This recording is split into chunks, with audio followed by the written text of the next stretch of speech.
వికారాబాద్ జిల్లా లగచర్ల భూ నిర్వాసితులు ఢిల్లీకి చేరుకున్నారు. బీఆర్ఎస్ నేతల ఆధ్వర్యంలో జాతీయ మానవ హక్కుల కమిషన్ చైర్పర్సన్ విజయభారతిని కలిశారు. ఫార్మా పరిశ్రమల కోసం తమ భూములను అన్యాయంగా లాక్కుంటున్నారని, అతి తక్కువ ధరకు భూములు ఇవ్వాలని ఒత్తిడి చేస్తున్నారని, వ్యతిరేకించినందుకు తమపై దాడులు చేశారని ఎన్హెచ్ఆర్సీకి ఫిర్యాదు చేశారు. ప్రభుత్వం నుండి తమను రక్షించాలని వారు విజ్ఞప్తి చేశారు.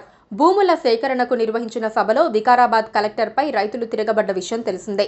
తిరుగుబాటు తర్వాత ఆ రోజు అర్ధరాత్రి పోలీసులు, కొందరు ప్రైవేటు వ్యక్తులు గిరిజన ఆడబిడ్డల పట్ల అసభ్యంగా ప్రవర్తించిన తీరును, తిరుగుబాటులో పాల్గొన్న గిరిజన రైతులపై థర్డ్ డిగ్రీ ప్రయోగించిన దారుణాన్ని జాతీయ ఎస్సీ ఎస్టీ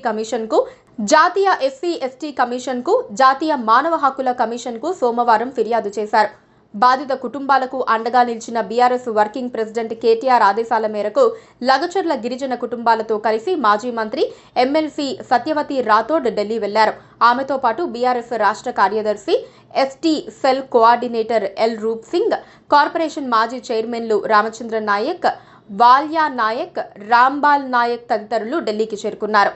తెలంగాణలో గిరిజన బిడ్డలపై జరుగుతోన్న దాష్టికంపై జాతీయ మీడియా కూడా స్పందించాలని లగచర్ల బాధితులు వేడుకుంటున్నారు.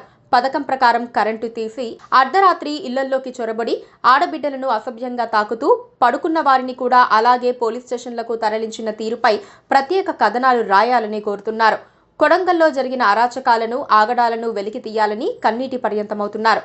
అధికారులపై తిరగబడిన కాంగ్రెస్, బీజేపీ సానుభూతి పరులైన కొందరు రైతులను తప్పించి ఆ ఘటనతో సంబంధం లేని రైతులపై థర్డ్ డిగ్రీ ప్రయోగించిన ఉదంతాలను, తమ పోరాటాన్ని జాతీయ స్థాయిలో వెలుగులోకి తేవాలని ప్రాధేయపడుతున్నారు. ఏ ఇంట్లో చూసినా ఆర్తనాదాలే వినిపిస్తున్నాయి. వాటిని ఢిల్లీ స్థాయిలో చూపించండి సారు, మీ బాంచన్ అంటూ వేడుకుంటున్నారు. మరోవైపు లగచర్ల ఘటనపై additional DG law and order Mahesh Bhagwat సమగ్ర దర్యాప్తు కొనసాగిస్తున్నారు. ఫార్మా విలేజ్ ఏర్పాటు ప్రక్రియ ప్రారంభం నుంచి ఇప్పటి వరకు నెలకొన్న పరిస్థితులపై పూర్తి వివరాలు సేకరిస్తున్నారు.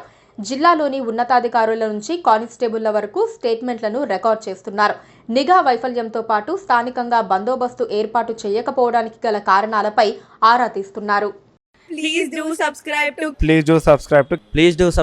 Please do subscribe to KTV Telugu. Please do subscribe to KTV Telugu.